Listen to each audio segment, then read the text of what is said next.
Good afternoon, good afternoon, good afternoon, good afternoon.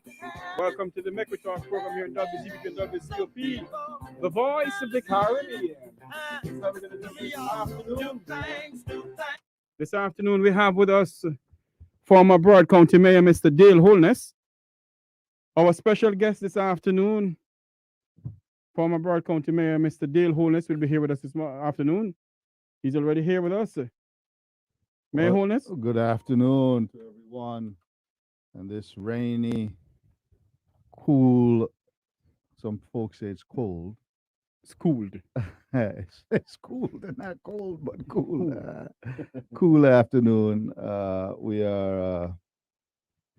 We're here at the end of the year, and it's been a notable year. Hopefully, my special guest will be on with us momentarily. I'm waiting on him to call in. But what I would say is this has been a year that I've seen some stuff. We started off the year with the war in Ukraine continuing, and we end the year with another war starting. So we are looking at this year that really is something else. So probably one of the most notable things, of course, is the continuing war in Ukraine with Russia that has seen loss of many lives and a lot of money being spent from the United States Treasury and from other European countries to pretty much combat this aggression that Russia undertook, claiming territory that had been Ukraine's for many years. So we are here with that occurring, and then we have more going on now.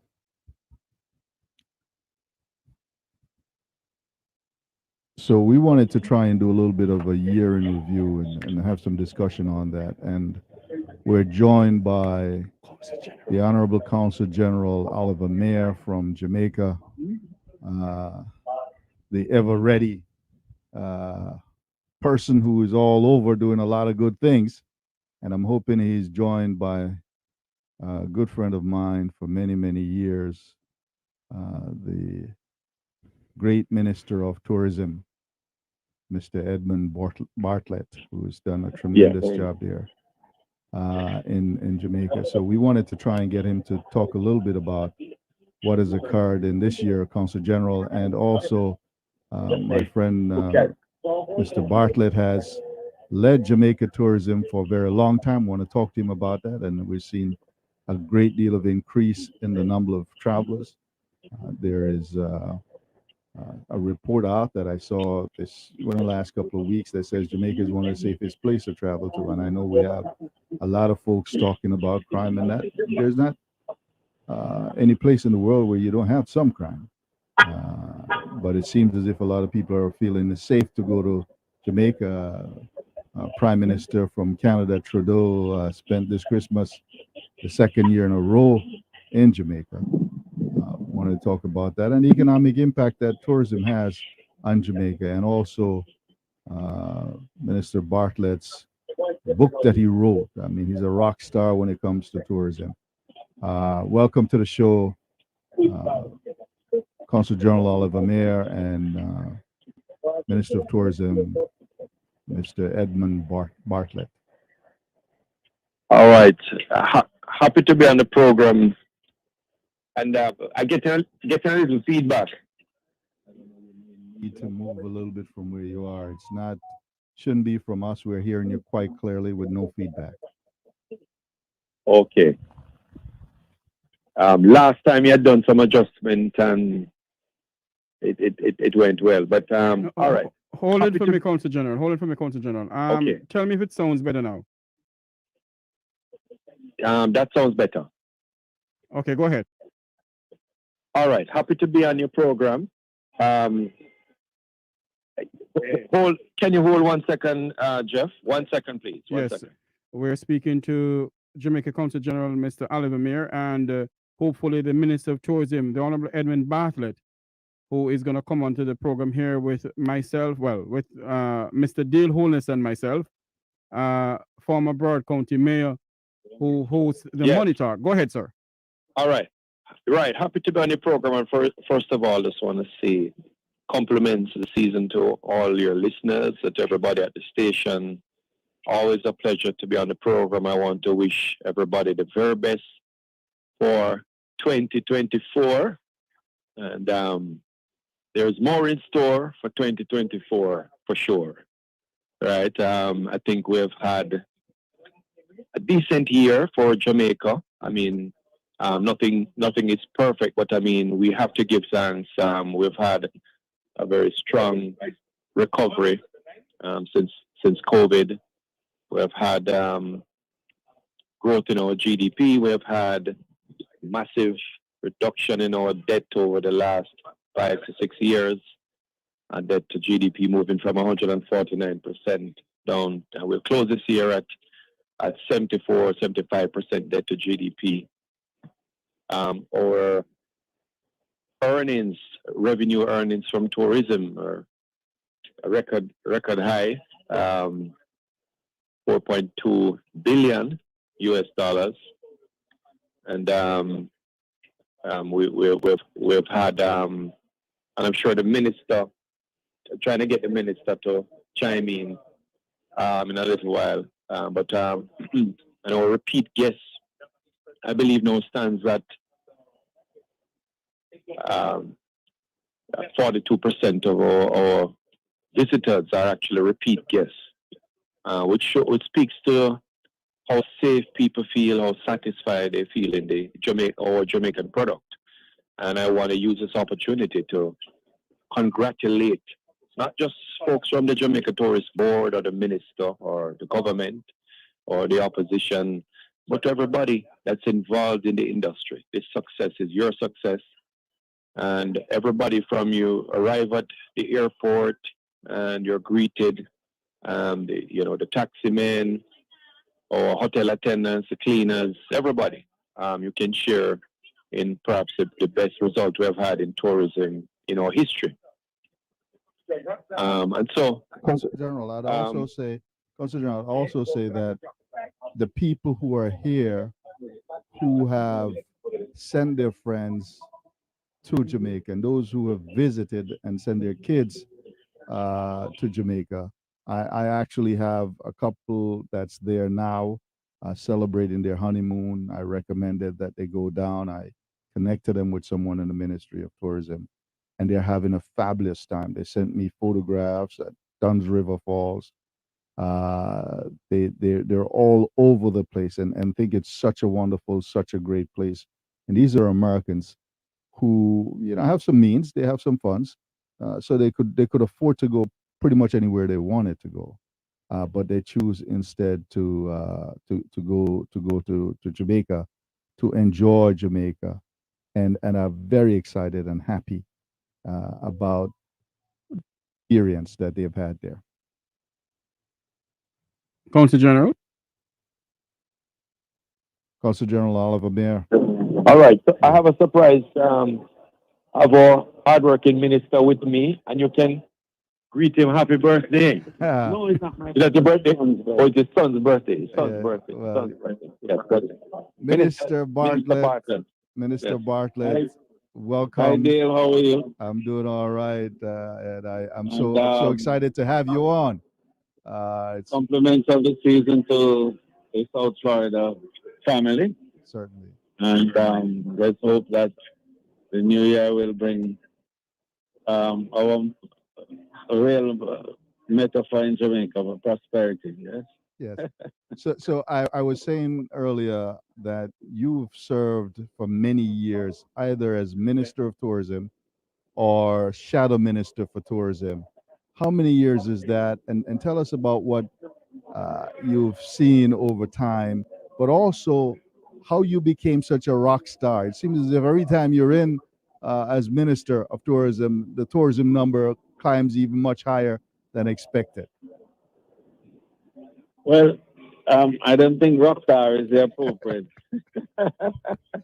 reference, but I understand what you're trying to say, that we have not done badly. God has been good, and we've enabled some growth to happen in the industry, but more so, growth for the economy of Jamaica. Because, one of the things, Dale, that people take lightly off, and it's perhaps almost like the air you breathe. It's around you so critical, you don't even appreciate it sufficiently. Is the work that has been done since COVID. We must all remember that one morning we got up and the skies were down on us and darkness was all over the land, so to speak, and the hope had gone. And out of the nothing, out of the uncertainty, we pulled ourselves out. And from the zero position we were in March 2020, today we boast as one of the few countries of the world that has had 10 consecutive quarters of economic growth, that has brought unemployment down to the lowest level in the history of our country, that has paid down our debt, even during this period of COVID, paid down our debt from the whopping 149% of GDP that we inherited in 2016 to 74% today. This is 50% down. That's huge. It is. But people take lightly that because they sometimes don't appreciate what that means and what it portends for the future in terms of know our capabilities from here on to provide more capital expenditure for infrastructure, to build more roads, to fix more hospitals, to build more schools, to create more social benefits for the people overall. But the task of doing that has been difficult and rough, and it has caused a lot of pain on some people. And that pain sometimes is difficult to reconcile with even the progress that you see happening to some people around you. So, we end up with something called the psychology of in Jamaica we call it common bad mind. We look at others and say, okay, this one is so and this one is so and I am not. And what it is, it is what you call partial comparability, in the sense that you see others not through the prism of what you were, but what you are and what they have become. So it's always that they are doing better than you, even though you are doing much better than you ever did before. So these are part of the psychology that we have to work through as we move forward to give more hope to Jamaica. And, tourism has been a linchpin of these possibilities for hope. We've brought more foreign exchange into the country than ever before. And the remittance, of course, and tourism together have been holding the country and, enabling a feeling of hope that better can in fact come. Since we're on the Money Talk program, there were some numbers mentioned earlier in terms of the actual dollars that comes in. Can you talk about the dollars that comes in, how much that is, and how you're creating what's called linkages? You and I talked about this probably Right. 15, 20 years ago about how Yes. tourism need to be able to create opportunities for people to supply the tourism industry with the eggs, the ham, all the things that they use on a regular basis that can be produced in Jamaica. So the amount that comes in, the linkage that you're creating, and how that linkage is working, and how it's benefiting the small farmers and so many other suppliers in the link. Right. Now, I'm glad you raised that, because tourism can be a great provider of wealth. But it also can be a net user of that wealth and transmit it back to the country where the wealth came from in the first place. Mm-hmm. If we don't build the capacity at home to absorb the demand that person offers. So what are the demands? The demand is for food. 42% of the expenditure of a visitor is on food. If we're not able to supply the food demand, then that money has to be spent buying food to come into Jamaica. So we have to make our farmers produce more and to produce on a larger scale, because eventually it's not about scale. Because the tourist consumption pattern, Dale, Yes. is 3 to 5 times that of the locals. Wow. So when you and I will have one egg for the day, they want 5. You know, when we're eating one meal, they're having 3 meals and 4 meals and so on. So what has to happen is that our farmers have to scale up their production. And then we have to look at what it is that we truly can produce and what we can't.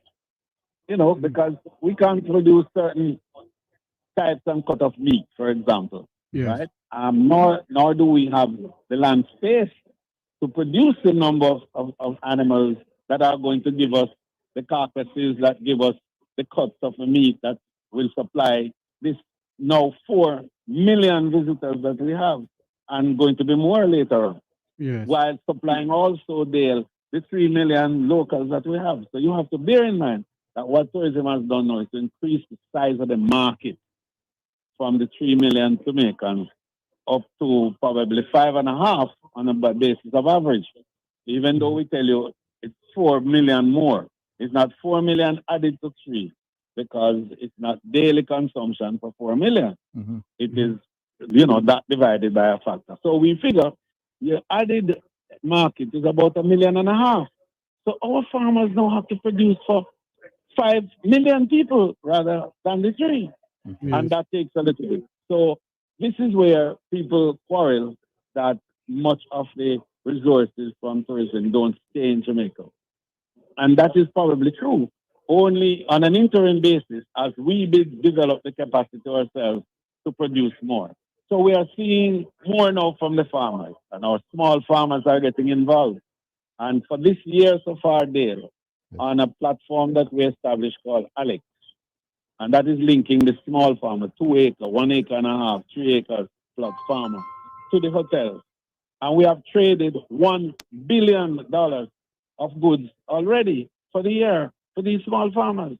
Now, that's not to talk about the big guys like Jamaica broilers that produce billions of dollars of meat for the hotels, and also the eggs that they produce. And that's not to talk about the Grace Kennedys and the Seprads and all the big boys who are producing large volume of supply, and the CPLs and those people who are importing also large supplies of goods for the industry. We are talking now about liquor people in St. Elizabeth, I mean, up in Octem Betty, yes, and none such, yeah, and places like Warsop and Gimme Me Bit, and me no send for you no come. You know those places? Right. It's those little places now. And then a new phenomenon now called Airbnb. Yes. Yes? Yeah. That we call this sharing economy. Yes. So people are going now as tourists in all parts of Jamaica. Yes. In the back room of houses, and or some little people who never thought that they could benefit from tourism are now benefiting. So all of that is making sure that more of the dollar is staying in Jamaica. So on the manufacturing side, we are going to have to get to the time where we're not making the mango drop off of the tree and spoil. We're going to juice it. Okay. Yes. So agro-processing has got to become a big part of making sure that the nectars and the jams and the jellies and all those things are produced by us in Jamaica. The other big part of it is the transportation, to make sure that, you know, the taxi man and the Juta man and the Jekyll man and all the little people who have transport, the boys are buying Voxy everywhere you turn now is a Voxy, carrying tourists all over the island. So the insertion of tourism in the value chain of the regular economy is happening. It's not happening as fast as you and I would want, but it is happening, and it is going to get better as we develop the capacity to. All right, Jeffrey, I have a question, and then I'm going to come back and talk about Airbnb a little bit. Minister Bartlett, Jeffrey Tavares here. I see where you said in Parliament that Jamaica is estimated to earn $4.2 billion from tourism this year, between this year to next year. Can you elaborate some more on that, sir? This year. Oh, this year. Not next year. Oh, yes. This year. Go ahead, sir. Elaborate some more, sir. At the end of December this year, we'll be looking at 4.2 billion overall. Now, that is 4.2 billion of US dollars that is accounted for in Bank of Jamaica. So when you hear we talk about our NIR, National and the foreign Reserve exchange that is available to go against our debt, ability to pay our debt, to make people feel comfortable that if they trade with Jamaica and they give us credit, we'll be able to pay. Yes. So that's part of the accounting. Now, all of that money doesn't come to Jamaica directly, as you know, because some of it has to be used to pay for the tourists that you bring, meaning to say the airlines, the marketing arrangement which is overseas, the advertising which is overseas, and a number of other things that happen. Plus, people who invest and borrow money from banks overseas have to pay back that. So that element of it comes. However, what comes to us, we have, for example, $52 billion this year that's coming just into the revenue of the government of Jamaica from the taxes and levies that are paid by the tourists even before they land in the country. Yes. So before they breathe our air, they contribute $52 billion to the economy already. Minister, and then hold it. And then when they come now and they eat our food and they use our cars, drive up and down, and they use our electricity and they use our telecommunication system and they go to our attractions and they go to, you understand me? All these places, it means earning for Jamaica along the way. So we end up with about 40 cents out of the dollar staying in Jamaica, which, by the way, is the largest retention for any industry in Jamaica today. Okay. So, Minister, a couple of questions. One, in terms of the Airbnb, what kind of regulations are there? Are there any regulation? Is there any support mechanism to help those who might want to get in the Airbnb business? Well, at the moment, there is no formal arrangement. The Airbnb platform provides very strong protection, and it has its own regulations in terms of who can qualify and the level of security that it offers to the end users in the industry is very strong indeed. So we have to look at how to work with Airbnb from their platform, not from the pocket of the Jamaican, but from the point of view. We have a break coming up, Minister. We'll be right back. Yeah, we have to run though. We have to run here. Okay. All right. No problem. Yeah. Come on. But we can take you to the islands every Sunday at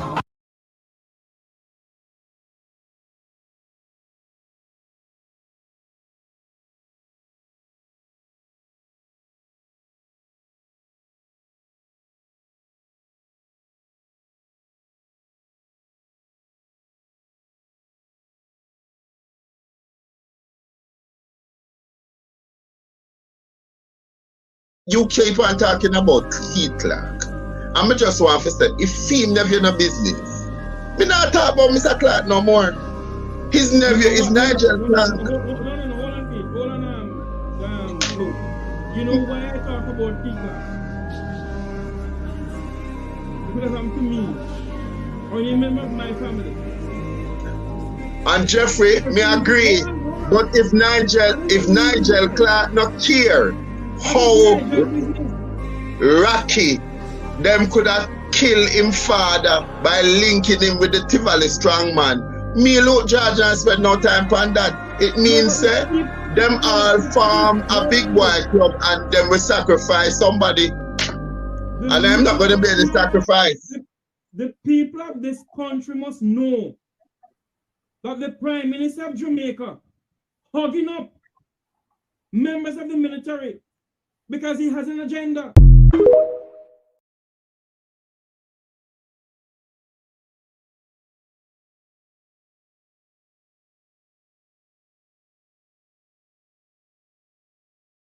If you actually believe in the people of Jamaica, you wouldn't get rid of the political ombudsman office so that nobody know that they are watching on a little theft-free and Jamaicans allow you to abolish the office of the political ombudsman after Donna Brown. You call the word so found like everything. No, post. I look here, I want to sound elegant, articulate. Leave me alone. The fact of the matter, there's a lot that people now look on in a Jeffrey. The office of the political ombudsman, the Jamaica Labour Party have successfully closed that door. If you the question must be asked of the Prime Minister. Why you choose to close it down? What are you hiding, Prime Minister Holness? This is what I'm saying. Why only watch the people them literally pull the veil of democracy from us? And we still believe that them guys are really going to render with the verdict that we want to see a better Jamaica for all Jamaica. Look. There will be no local government elections held this year. Let me make it absolutely clear to everyone. And certainly, there will be no local government election held until I am satisfied that Jamaica is on the right trajectory for vaccination.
The government of Jamaica gave away 30-something acres of land to the Chinese government because the Chinese government owned Czech Republic, or what the hell you want to call the construction company.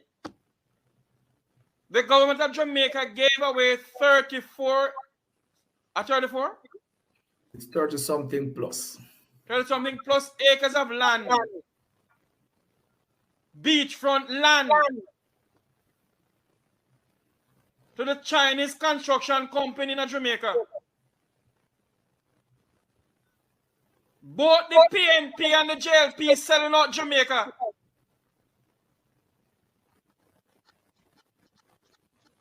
No better barrel, no better herring.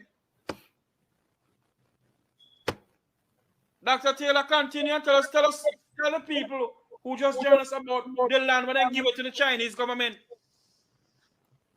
The 34-something acre land. So that's why we're saying that if the government, which in its latest presentation, the Holness administration basically says all Jamaicans must have access to its beaches, and that should be without question. I'm saying that there's been no proactive move that has made in that fulfillment. Because if this transaction happened in less than 6 months ago, and what should have been done in that, if they're doing that, we need that to be public, so the public understand, and there should be a consultation with the public to understand how that is impacting the public. And then there should have been easement rights, so the public can still continue to access that space. You know, I mean, there are some group of guys who used to do horseback riding tour. They used to use that property. The members of Mami Beer used to use that property, you know what I mean, to access the beach, you know, members of the Steertown community. So the community lost all that access and Dr. nobody Taylor. was told. You don't see.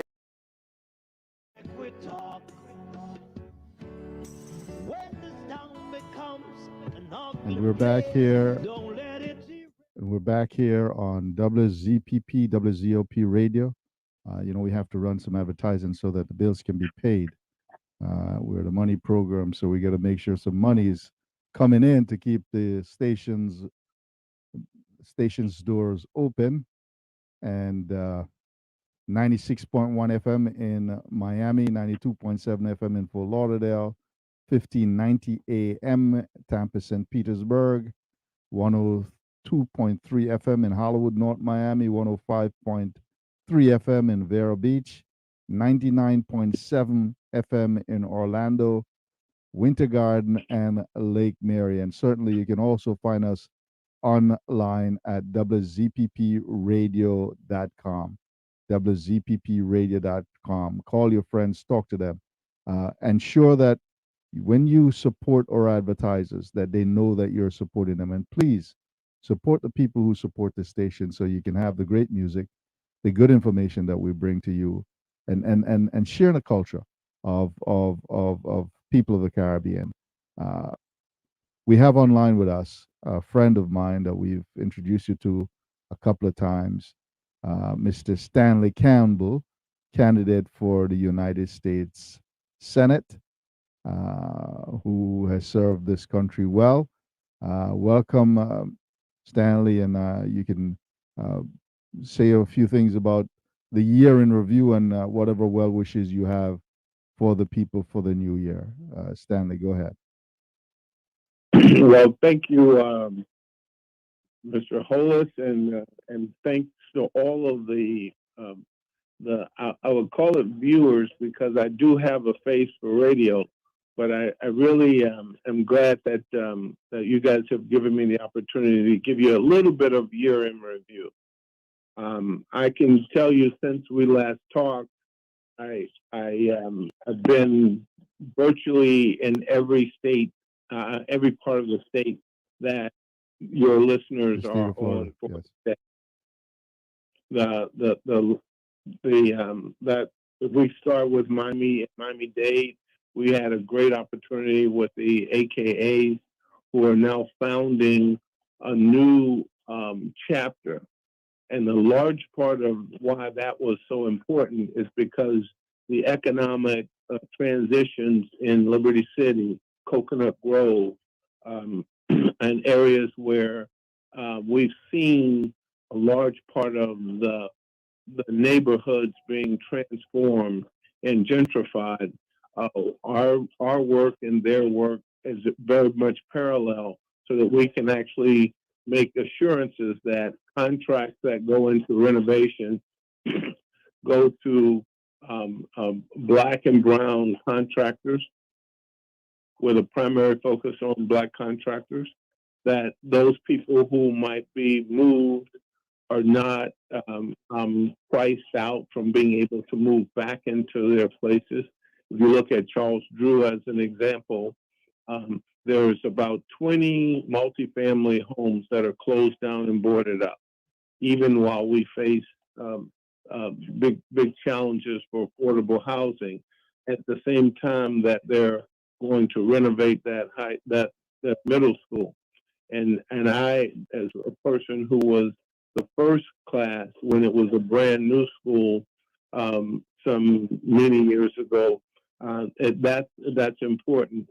And we spent time in Hillsborough County. We call it the Tampa 10, where we actually went into the neighborhood and schools, and we went to a nice, challenging school where the feeder system has been kind of taken of elementary school and middle school has been taken apart because of the magnet schools have taken the talent, and those are now low performing schools. But the senior high school is a high performing high school. So what was the difference, whether it was teachers or parent-teacher associations? We found out that it was neither, that it was alumni who had themselves been moved out of the area but took pride in their high school. And as we moved to Tallahassee, working from the standpoint of how we did outreach within those communities, both in Leon County and the like, and then coming over to Orlando, where the work that we're doing on the I-4 corridor with people from the Caribbean, to include those Hispanics from Puerto Rico, and as well those folks from the Virgin Islands who we knew and we helped for over 2 years in impact that they had from the hurricanes. Those are the kinds of things that where economic opportunity actually meet very well with what is required from our politicians. And we got an opportunity, believe it or not, to call some of them out, because as those contracts are being positioned, it's critically important that people of color, people who look like us, people who come from our community are included in both the contracts and as well in the implications of who is going to move back in after those renovations occurred. So thank you again, Mr. Holness. So you are a candidate for the United States Senate, and you're building a team to really mobilize people to understand the importance of the money. And I really appreciate your focus on how we get contracts, because when you have a business that hires people, those businesses hire first the people that are closest to them. That means they're going to hire their family members, their children, their spouses, their parents, their uncles and aunts and cousins, and that can be a huge uplift for any community. And I, while we're doing this, let me ask our audience to, when you spend money, consider how you spend it. Be deliberate in who you spend with, to make sure that the money you spend can recirculate within your community. When you hire someone to do your roof, to do your plumbing, when you buy a car, when you buy furniture, try to find someone who looks like you to spend that money with, because it's more likely that that money will come back to you than if you spend outside of your community. And many communities practice that when you are engaged with business. And I know a lot of folks sometimes say this color person or this type of person don't know if it'll business, but at the end of the day, you're talking about yourself, because you're a reflection of that. If someone says, well, black folks don't know how to do business, then you're talking about you if you're black. You might say some black people, you might say some Hispanic or some other groups, but don't put yourself down and put the community down to the extent that you destroy it. One of the things that I try to do here is, being born in Jamaica, now an American citizen, I want to make sure that we have balanced perspective on what's going on there. And that's why I bring Minister Bartlett and others on, so you can get a good view, because so often we hear the negative and the bad stuff. So when you spend your funds, be sure to spend it wisely.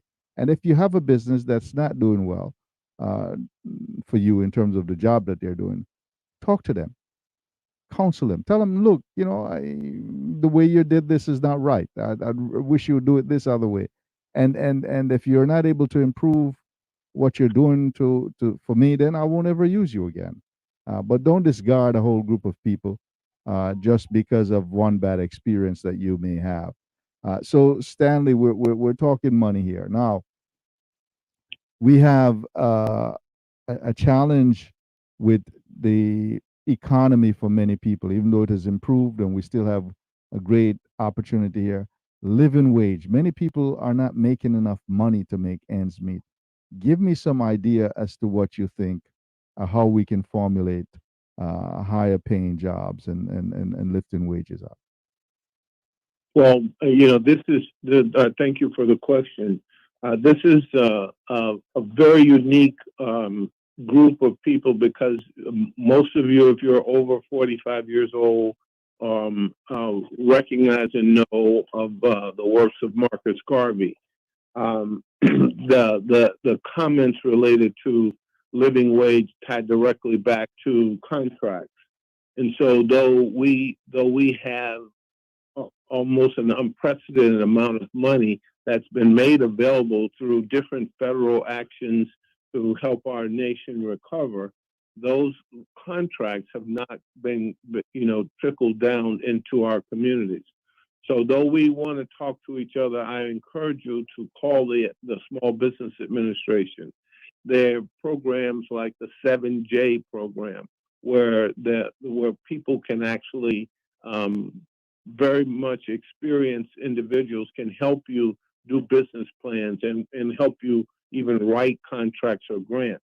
The 8A program, for those who may not know, or though that program is being under attack by the Republican Party, those are things that is a program that has helped lift many.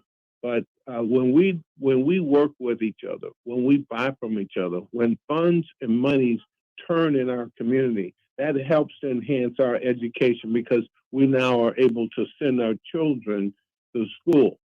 This past week, I went over to my neighborhood, and we were from the path, and when we were shooting a video, the person who lives in the house, actually the sun came out, and here is a person that the last people to live in that house was my parents.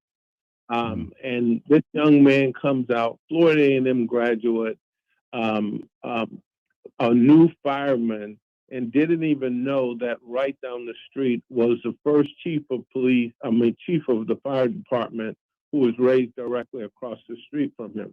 So our ability to make the connection between the first Black chief of the Miami-Dade Fire Department and that young man in that community, as we look at how we use technology, make sure that we're not afraid of moving into technology as a means and a method of enhancing our economic posture. But at the end of the day, if we cannot make a livable wage, if we don't have access to jobs and access to monies through the banking and other lending systems, we will not be able to. And living wage doesn't mean just the wage.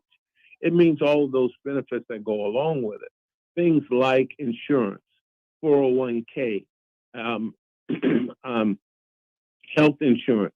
Those are very key elements that move into what a living wage. And those of you who are veterans, make absolutely sure you get assistance from the Department of Veterans Affairs, be it through housing, healthcare, or other economic empowerments that they have available to you for services that us as veterans in the state of Florida are woefully underused and are woefully underutilized. So I just say that as it relates to what we're going to do with this administration, we're going to actually challenge for jobs and job training. We're going to challenge for economic empowerment, and we're going to make those challenges quantitative, not just talking about it, but we're going to move into these areas and make sure that we're intentioned and deliberate in our approach to getting contracts and jobs into our community. So it seems as if you're saying business opportunity is a big place for you to start to increase what you make, your wages. Using technology is another big piece of what needs to be done, and I agree. And using all the benefits possible through the governmental system is something. So give us a little projection and what your wishes are for the coming year, Mr. Stanley Campbell, candidate for United States Senate. Well, for us, we're so happy because when I come on this radio station, I know I'm home. I know I'm comfortable. We're going to move throughout the state with the same deliberation that we've done in our businesses. When we come to your town, we're going to be very deliberate. When I talked about the Tampa 10 It was 10 days in Tampa where we went to the African American community. We listened to what was important to them. We focused on education, on jobs, on affordable housing, on those things that move to where our competition is trying to kill Social Security, where we talked about the things that we can do from the U.S. Senate and what we needed people to do as it relates to making sure we get out to vote, how we strengthen Medicare, not kill it. And as we move across the community, we're coming with a very strong set of deliberate, focused goals and objectives that, with the help of the community, we're going to be able to accomplish. And we don't have to wait for many of them until November when there's a Senate election. We're challenging those local elected officials today. We're challenging our state representatives today. We don't have a strong enough position in the House to effectuate change as it relates to how we vote in the state House. But we can be loud. We can be specific enough that we can actually bring camaraderie, if for lack of a better term, with those folks who have common issues. Believe me, you don't have to have an R next to your name or a D next to your name to know that sunsetting Social Security is a problem. You don't have to have an R or D next to your name to know that Medicare is important, and it's critically important for all of us, or all of those of our households who are over the age of 65. Or Medicaid is critically important for those least of these who don't have the economic position to have Cadillac insurance plan. And the Affordable Care Act is so important because when you fall within the gaps of Medicare and Medicaid, there are full benefits with full 100% government subsidy for the Affordable Care Act plan.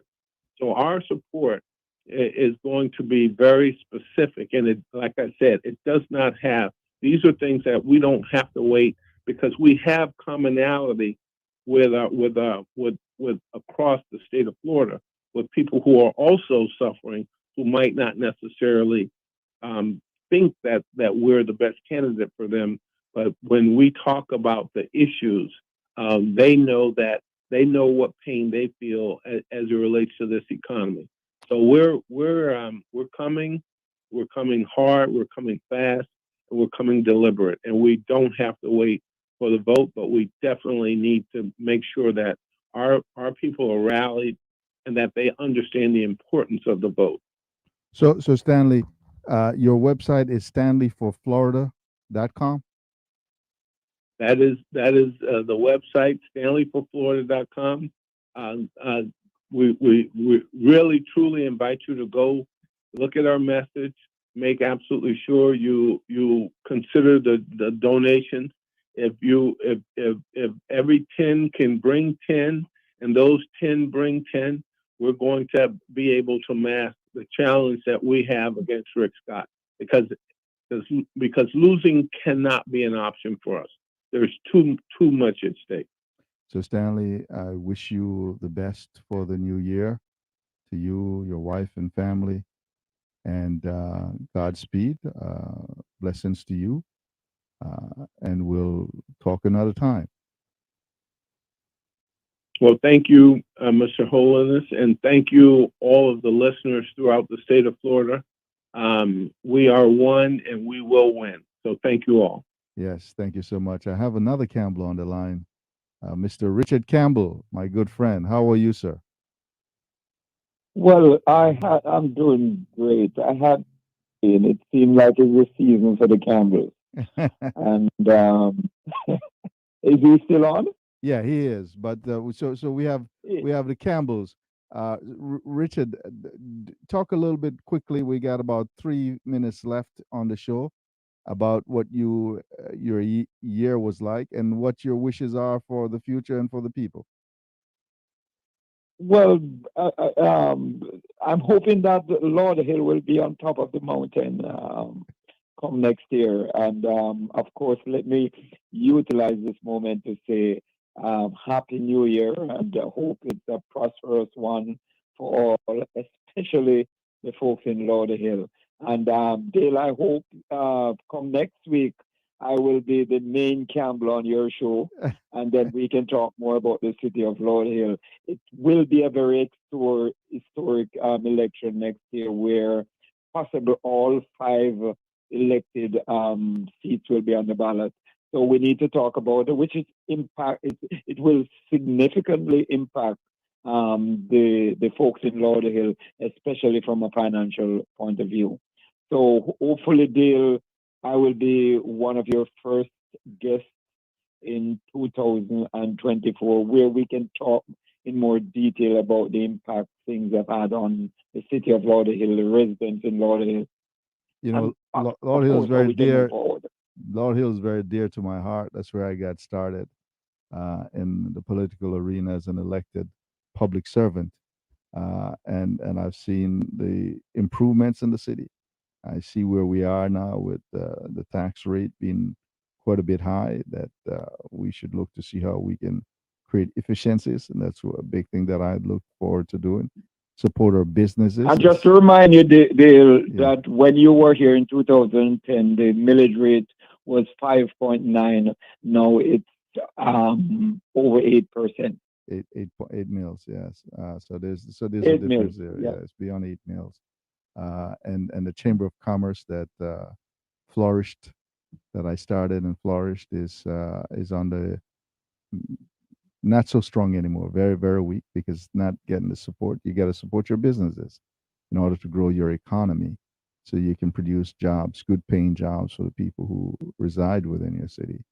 The Education A+ plan that we use to help support many of our students and our schools and our teachers with reimbursement dollars. It was something also that was effective in helping to improve the grades of the students, but also the schools themselves. That's a very important thing. So I look forward to a new year where we can really experience prosperity for all. It is important that we look at that, and I wish our audience all the best. We'll have one more show tomorrow, but let's look forward to a beautiful, wonderful 2024, where we'll have prosperity. This is the Voice of the Caribbean, 96.1 FM in Miami, 92.7 FM in Fort Lauderdale, 1590 AM Tampa, St. Petersburg, 102.3 FM in Hollywood, North Miami, 105.3 FM Vero Beach, 99.7 FM in Orlando, Winter Garden, Lake Mary. Call your friends. You're listening to WZOP 92.7 LP FM. We're not the airline, but we can take you to